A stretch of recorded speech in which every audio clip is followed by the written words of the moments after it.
Tompoko lasy tompoko vavy faly miarahaba antsika rehetra manaraka an'ity chaîne ity. Androany zany isika iresaka mikasika any Andry Rajoelina sy ny vahoaka malagasy izay hoentiny filoha Andry Nirina Rajoelina.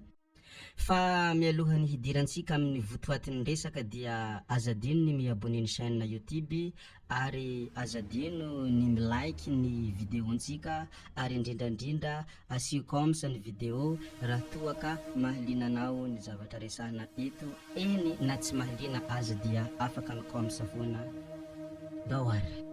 Eto a Madagasikara dia tsy azo dintsita ary tsy azo dina tsy hore fa ny ankamaroany vahoaka malagasy, ny ankamaroany ho iaho mba tsy ilazako hoe ny vahoaka malagasy rehetrarehetra. Ny ankamaroany vahoaka malagasy dia diso manome tsiny ny mpitondra.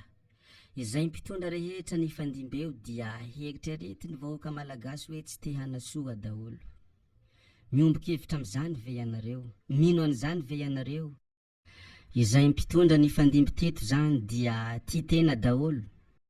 Fa tsy mba manana ambom-pom-pirenena mba hanandatra avo itetanindrazana. Tena mino an'izany tokoa ve ianareo? Mino an'izany ve ianareo? Raha mahantra i Madagasikara dia ny mpitondra no mahazo tsiny.